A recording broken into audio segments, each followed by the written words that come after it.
Halo semuanya, pada video ini kita akan membahas tokoh, penokohan, alur, latar dari novel Surat Kecil untuk Tuhan karya Agnes Danovar. Unsur intrinsik prosa fiksi yang pertama yaitu tokoh. Tokoh adalah individu rekaan yang mengalami peristiwa atau berkelakuan dalam berbagai peristiwa dalam cerita. Yang kedua yaitu penokohan. Penokohan adalah penampilan perilaku tokoh dengan pemberian watak, sifat, atau kebiasaan tokoh pemeran suatu cerita. Yang ketiga ada alur. Alur merupakan pola pengembangan cerita yang terbentuk oleh hubungan sebab akibat dan disusun secara kronologis. Peranan alur sangat penting karena alur adalah struktur rangkaian peristiwa yang menggerakkan jalan cerita.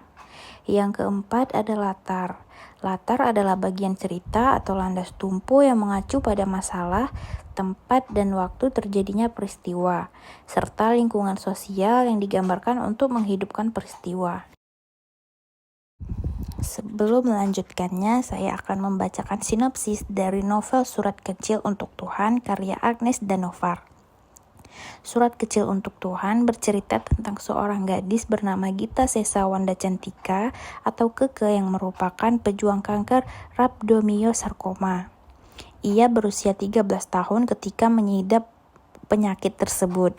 Keke lahir di keluarga yang berada, namun tidak utuh. Orang tua Keke bercerai dan ia harus hidup bersama ayah dan dua kakak laki-lakinya.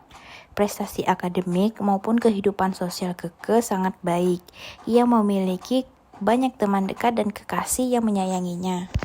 Sayangnya, kehidupan yang damai mendadak runtuh setelah ia didiagnosis mengidap kanker ganas bernama rhabdomyosarcoma. Penyakit yang awalnya hanya sakit mata, itu perlahan-lahan merenggut banyak hal dari Keke, termasuk kehidupan sekolahnya yang normal dan penampilan fisiknya. Selama 3 tahun hidup dengan kanker ganas, Keke selalu dihantui dengan bayang-bayang kematian. Ia kemudian memutuskan menulis surat kecil kepada Tuhan berisi berbagai permohonan, termasuk keinginannya untuk sembuh, tumbuh dewasa, hingga agar tidak ada lagi orang yang bernasib sama dengannya.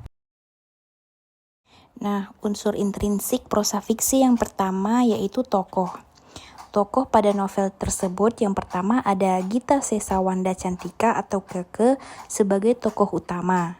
Selanjutnya sebagai tokoh tambahan ada Pak Jody, Cika dan Kiki sebagai kakak Keke, Andi, Fada, Ida, Siva, Maya, Andini, dan Andina sebagai sahabat Keke, Pak Ius, dan Prof. Mukhlis. Selanjutnya penokohan. Keke berwatak kuat, dewasa, jujur, dan pintar.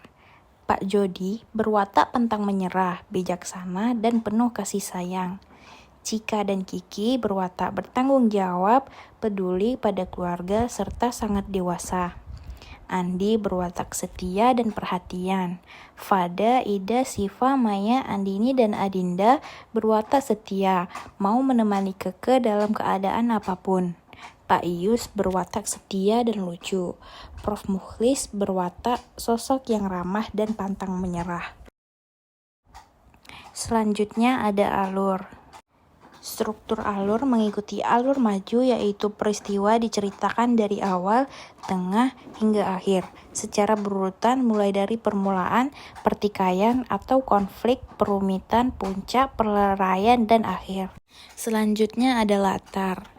Yang pertama yaitu latar tempat. Terjadi di Jakarta, khususnya Jakarta Barat.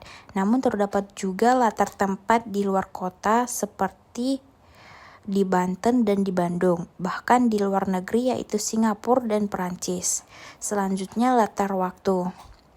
Peristiwa yang diceritakan terjadi pada sekitar tahun 2003 sampai tahun 2006. Yang terakhir yaitu latar sosial. Peristiwa terjadi di kalangan masyarakat kelas menengah ke atas.